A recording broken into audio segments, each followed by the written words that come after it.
what I would strongly encourage is, if you have a question in mind, my request to you would be to either write it on a piece of paper or put it in the chat window immediately. And the reason why I say this is this, because a mind is a place to have ideas. It's not a place to hold ideas. And the moment you hold ideas in your head, what happens is you limit the possibility of what you can create in your mind. And for that reason, what you should do is you should park your thoughts, park your questions, so that we can move ahead. Moving on.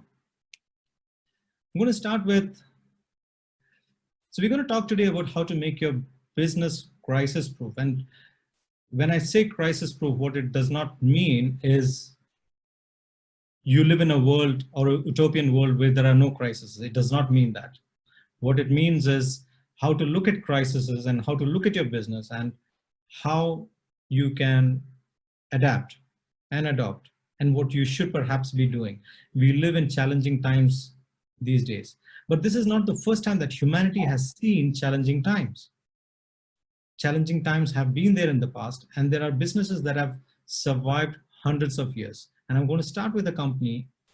Excuse me, are we recording this?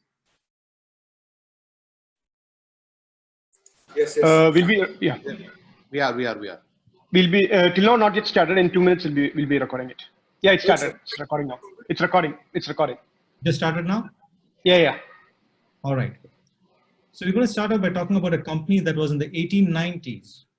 Now in 1890s, there was this gentleman who was like a BNI member, in the sense he used to be a young kid who was to help his parents and who used to help his dad sell soap.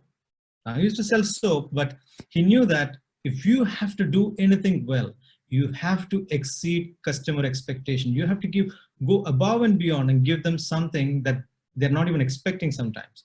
So with his soap, every soap of his, what he did was he used to give baking powder. Now it reached a point where the baking powder got so popular that he stopped selling the soap. He stopped selling the soap and he started selling baking powders because there was more demand for the baking powder.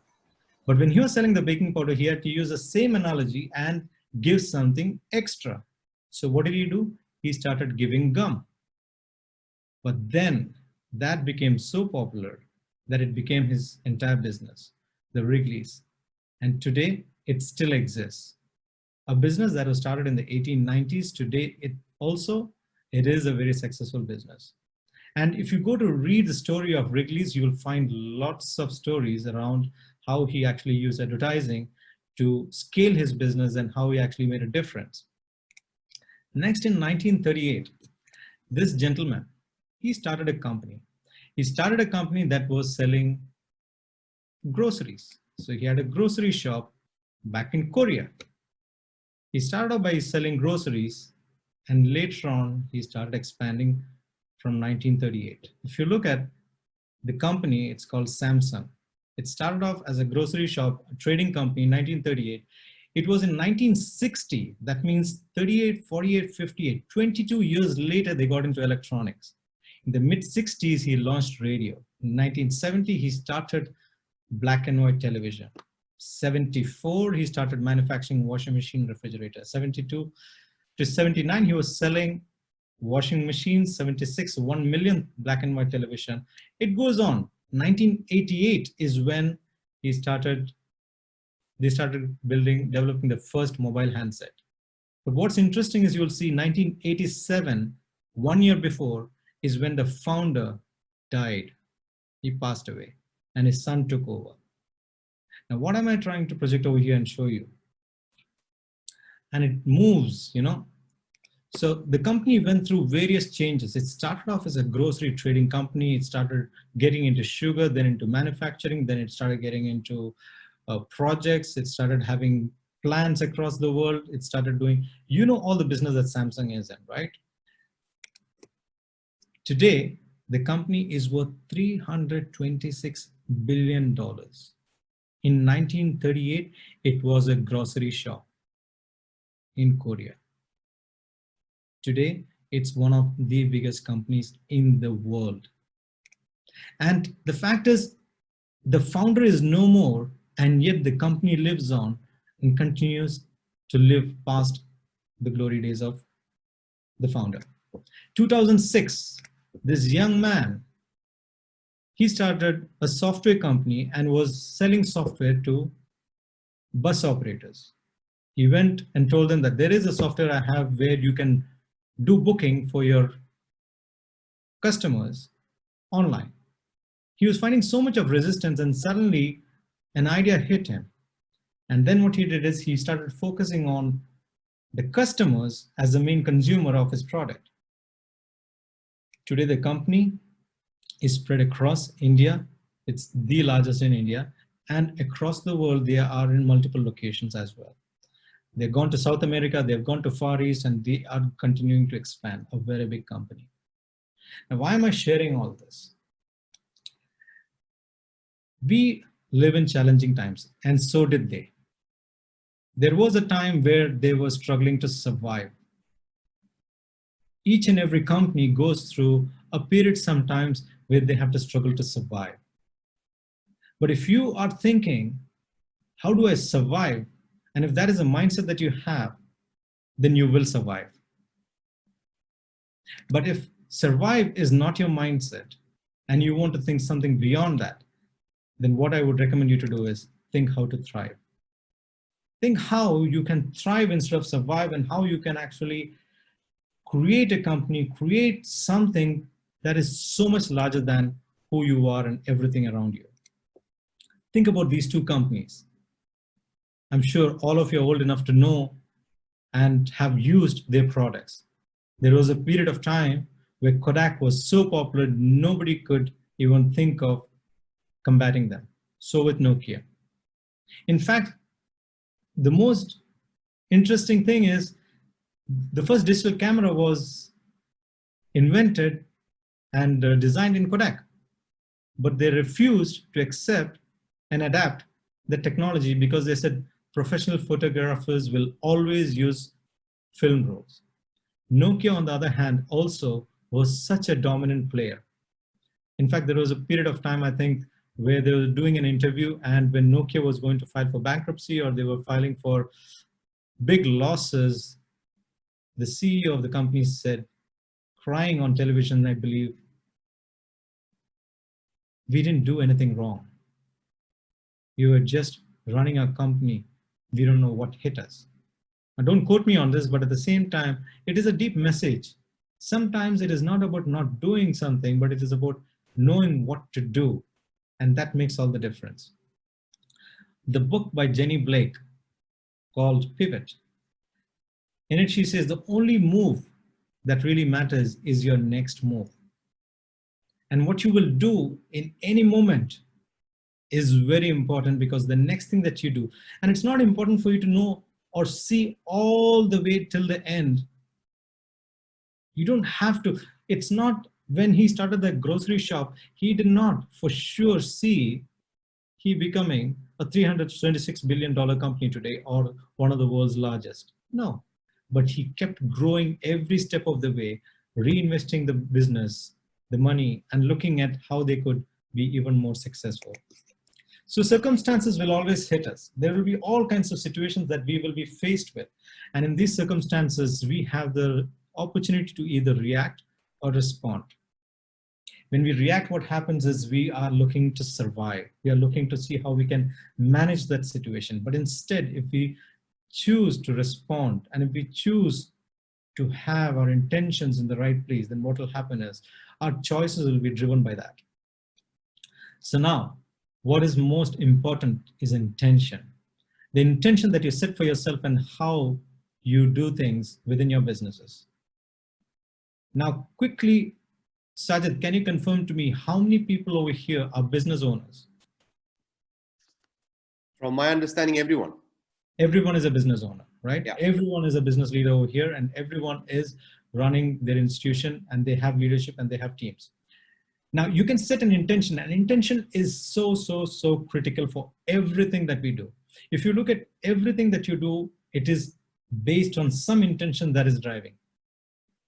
If you're coming to this session, there is an intention behind it. If you're going to have food, there is an intention behind it. If you're running your company, there's an intention behind it. Forget all that. If you're having a conversation with someone, there is an intention behind it. If you're having,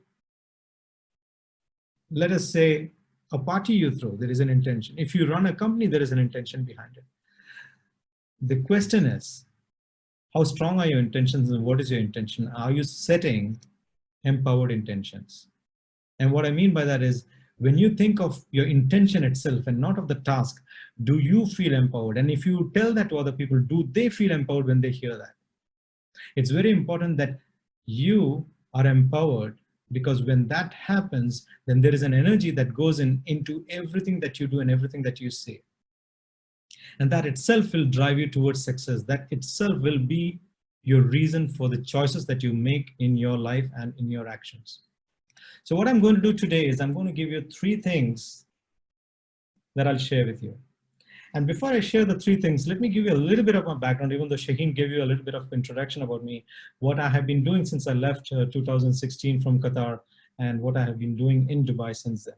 And a little bit of background about myself as well, just to share with you why I have the credentials to share what I share. So even though I have finished and graduated in civil engineering, I've had 8 different career paths. And the one that I was doing before I came to Dubai, while I was in Doha, was selling karak chai and parathas. You all know that, right? And before that, I used to be an entrepreneur back in China for 8 years. So, and then before that, I was into real estate, I was into project management. I even tried my hand at farming, and I wanted to become a farmer for the rest of my life. And my parents thought I was crazy. And before that, I was into photo framing and I was into handicrafts. I've done so many different things. And I've experienced life. And I've experienced life in a very rich manner. And when I came to Dubai and I started doing what I do right now into coaching and helping people reach their full potential as a coach, what I've realized is it's so important that we live empowered lives. And when I say we, I don't mean just me, but also the people around me. And when that happens, we create an ecosystem where we have true opportunity to live in an environment that is truly thriving and not just surviving. So ever since I came to Dubai, I have not been doing anything other than helping people meet their potential. I've been working with organizations, I've been working with leaders, I've been working with individuals, I've been working with students, I've been working with teachers, I've been working with schools. I'm on the governor board of one of the schools over here in Dubai. So I've had a varied experiences in terms of human interactions and how things can progress. So the first thing out of the 3 things that I'm going to share with you today is, and I think this is one of the most important thing in my opinion, to choose things to be effortless. And what do I mean by effortless? Now there are things that we can do in our life where we put a lot of effort. How many of you have, just put in the chat if you have thought of going to the gym and not gone, right? Or you feel that you have to push yourself to do things. Are you getting any responses, Isaac? Yeah, a lot. A lot, all right. A lot of me's and a lot of yeses. Yes. How many of you have actually, forget the gym, set a goal for yourself and you had to put effort to achieve it? Anything? Yes or no? Right? More me's, more yeses. All right. Now, the same people I'm asking once again, are there things that you do in your life that comes to you effortlessly? It could be running, it could be playing, it could be reading a book, it could be watching Netflix, it could be anything. There are things in your life that comes to you effortlessly. Yeah, we have a couple of no's, we have a couple of laughs now. So a couple of yeses again. I'm not asking about the same things, but there are things in your life that are apart from the things that you put effort. There are other things where it comes effortlessly to you. For each one of you, there is something. There is always something. If nothing, sleeping on the bed comes effortlessly to them. Right? Being idle, sitting on the sofa, watching TV, there's something that comes effortlessly. Right?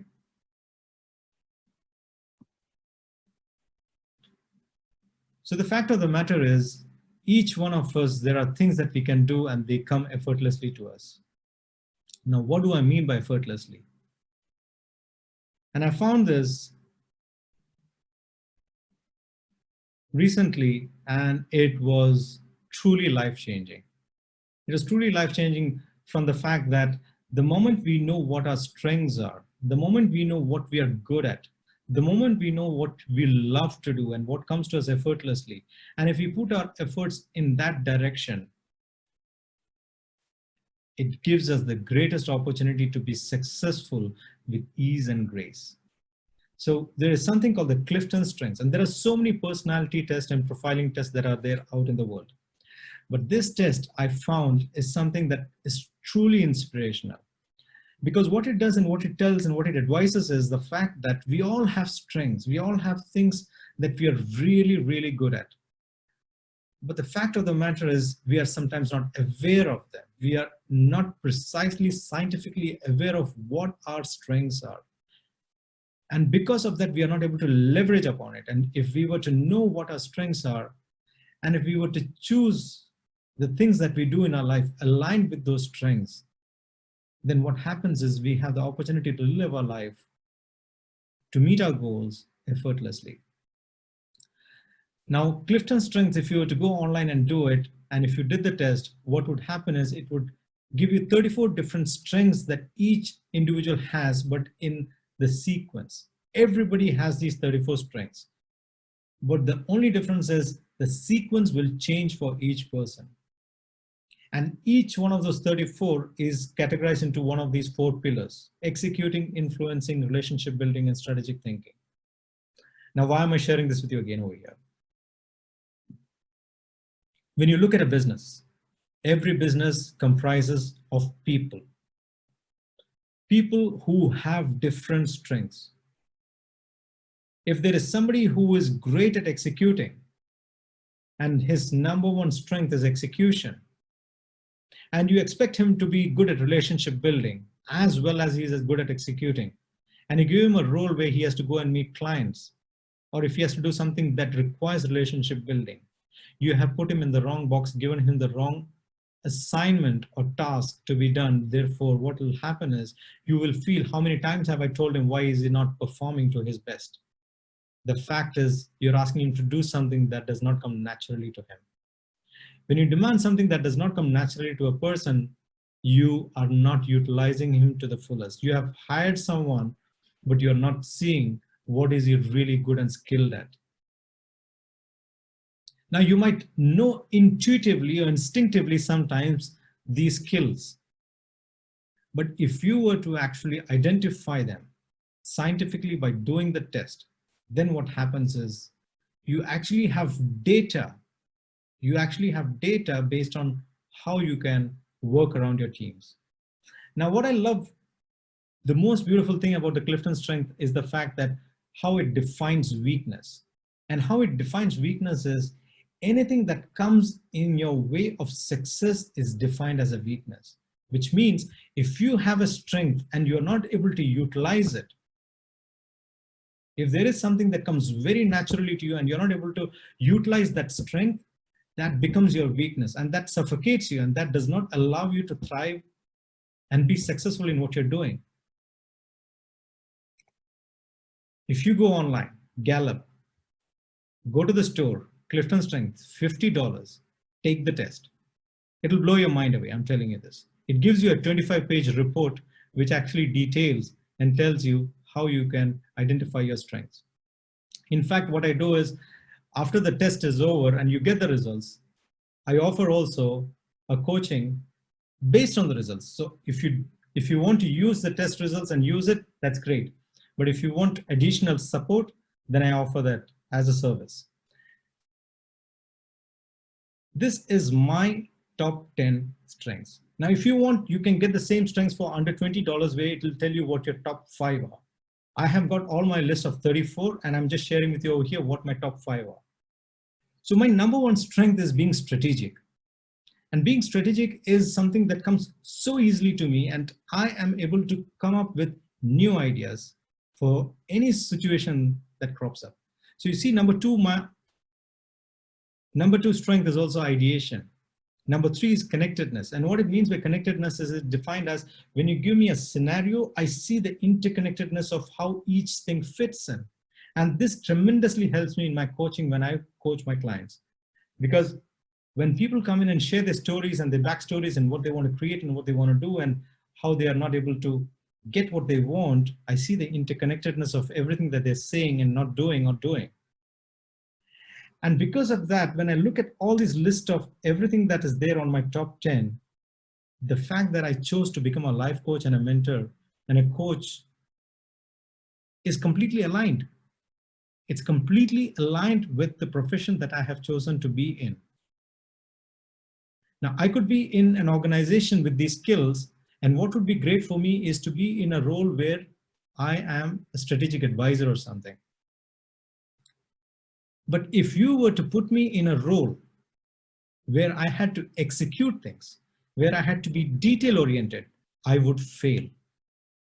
According to Gallup, my weakest strength, or the thing that I am not at all good at, is being disciplined or consistent or doing anything that is connected to execution. So if I had to push myself to do something, I wouldn't do it and I would fail. And that is perhaps the reason why I wouldn't survive in so many different environments. But in the space that I'm in right now, I would thrive. And this goes on for all of the employees within your organization, perhaps. You can check and ask. And you should be doing this for your key employees within the organization for sure.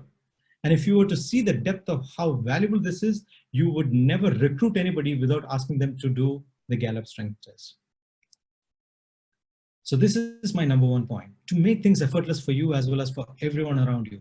If everyone on your team, imagine, were coming to work and doing the things without putting an effort, but giving you extremely amazing results because it brings them joy, because it brings them happiness, and they do it because it is aligned with who their personalities are, you will see your company thrive. No matter what the situation is, they will all come together, they'll all put their thinking hats together, and they'll say, what is the solution for the problem that we're stuck in?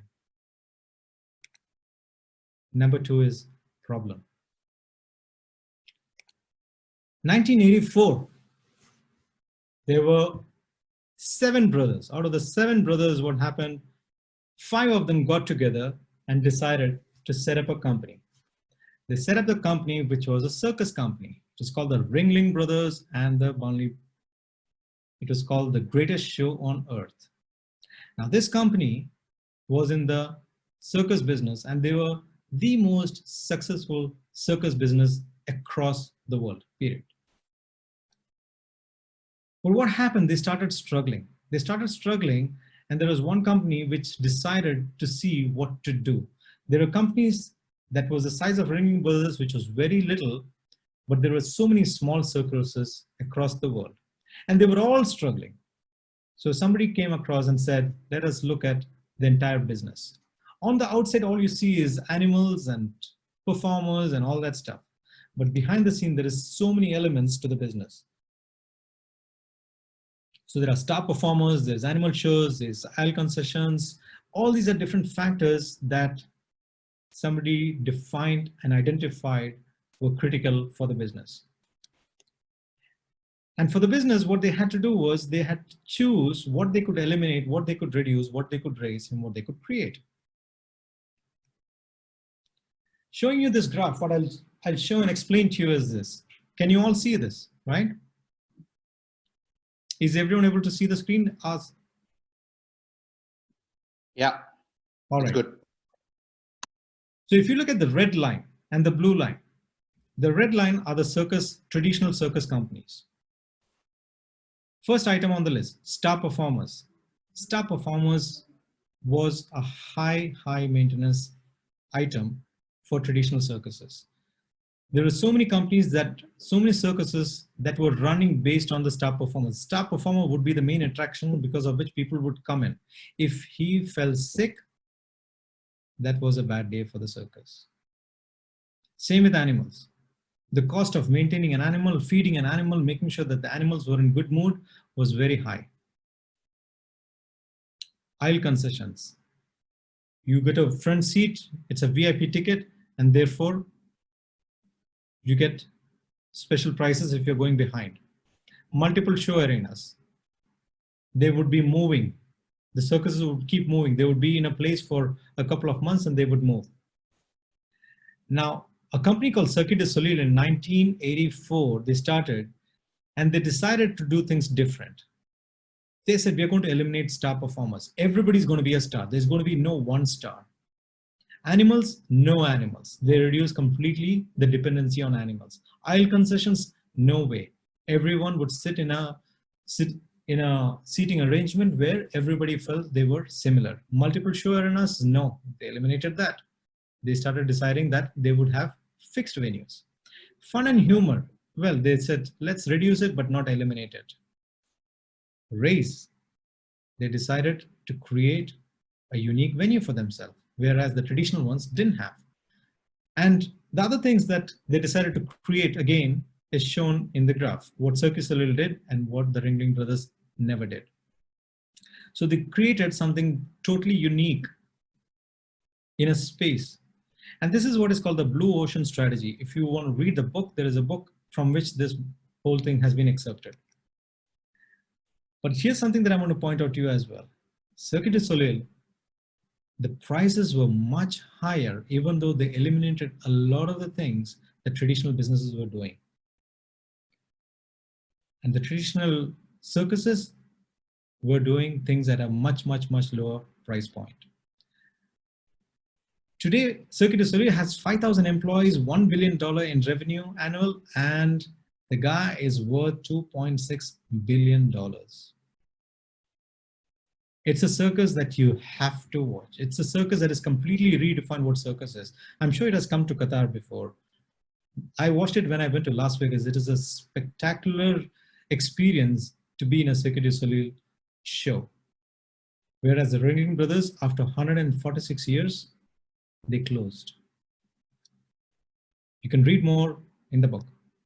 So the problem is, for your business, whatever that is, whenever it is going through a crisis or whenever you're going through a crisis situation, ask yourself whether it is external or internal driven crises.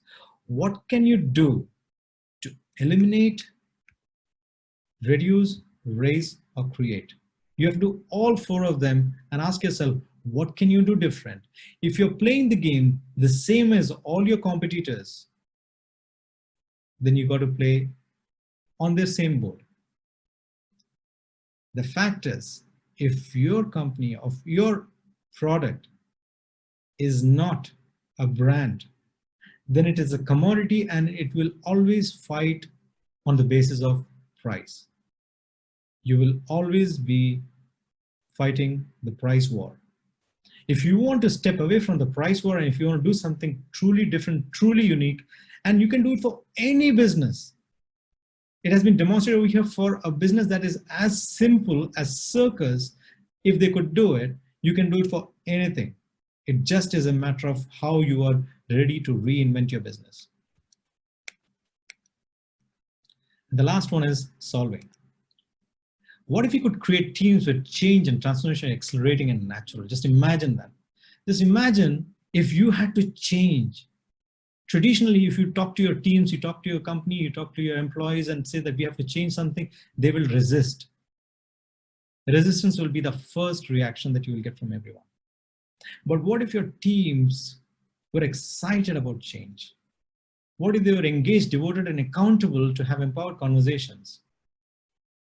What if they were really interested in seeing what could we do different so that we could create a company that would leave a legacy far beyond our times? And not just be an average company, a company that was a grocery shop in Korea. Just imagine where they have reached today. So anything is possible if you have empowered intentions for yourself. If you have empowered intentions for your organization, for your people, for the community, and for what you can do. So here's how you identify opportunities and eliminate fear. By having co-creating team conversations. Now this is a product that I have created. I'll share with you a little bit of the product over here that I have in offering, but you don't have to take this offering. I want you to understand and decode the construct or the structure of this program. And Thereafter, you can do it by yourself. The first thing that we have to get is this: getting to the next level of team excellence for anything that you do depends on the quality of team culture. The team culture depends on the quality of team relationships, and the quality of team relationships depends on the quality of your team conversations. So everything boils down to the quality of the conversations that you have between employees and leadership. If the quality of your conversations are high quality, then your relationship will enhance, and therefore the culture that you will imbibe into the organization will be high, and therefore you will go towards excellence. When communication or conversations go down, everything begins to go down. So in this program that I have, what I do is it's a 3-session program where the first session is the here and now, which means, and this happens not for the entire organization, it happens with the leader and the immediate reports. So if you are beginning to have something like this by yourself, facilitated by me or anybody else, doesn't matter. The quotient is you have to have someone facilitating this, number one. Number two, you start off by having a good analysis of what is the current scenario, what is the situation, plus getting people to open up, getting people to share their stories, getting people to be vulnerable, getting people to start opening up their personal stories as well, because that is where you build trust. If you want trust to be a quotient of the people who work within your organization, the first thing that they have to do is have open-hearted conversations, because that is where they will connect. If there is a disconnect within the organization, within the teams, it's because they are not having effective conversations. When conversations opens up, everything opens up. If there is no effective conversation, nothing will be there. So that is the foundation and the seed of how you start creating great teams. Once you have that, then the next thing that you do is you start giving them the tools that is required for them to have greater conversations. And after you give them the tools that is required, then the next thing that you do is you start co-creating. And remember, what I wrote over there is co-creating, not creating. You don't create great teams, you co-create, which means everybody is part of the conversation and everybody is involved in creating something magical. Because you have to bring in the strengths of different people and it has to interplay with each other for you to get the outcomes that you desire as a team. Now, these 3 sessions are designed in such a manner where the first thing that you're actually doing is changing the mindset. There are 3 things that are absolutely essential for you to get success in anything that you do. And the first one, the foundation on which is coming from the space of where I said intentions, is mindset. Empowered intentions, if you want to set, you have to have an empowered mindset. Once you have the mindset, then the next thing that you do is you give them the tool set. And once they have the tools, then they start building their skills based on those tools. So mindset, skill set, and tool set is 3 essential sets that is required for anybody to be successful in anything that they do, anything, period.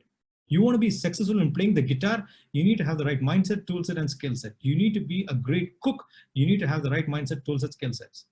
If you don't have the right set of mindset, tool set, and skill set, you will not end up being a genius in whatever you want to choose to be doing. So the fact is, have these 3 sets, ask yourself, do I have all the tools? Am I able to empower the teams to have the right mindset, and then go start changing the world? So co-creating team conversation in COVID times is a product that I have, but at the same time, it is something that everybody should be doing at this point of time, having great conversations with your team members. So that is what is solving. To summarize, the first is effortless, second one is problem that we have to solve, and the third one is start solving them. And to make it really easy, if you remove the 1, 2, and 3, it also is a summary of start effortlessly problem solving. And when you start creating effortless way of problem solving your businesses, your problems, you will as a team move forward, search forward, and succeed. To go back to a quote from Jenny Blake, if change is the only constant that we have around us, let's all get better at it. Over to you.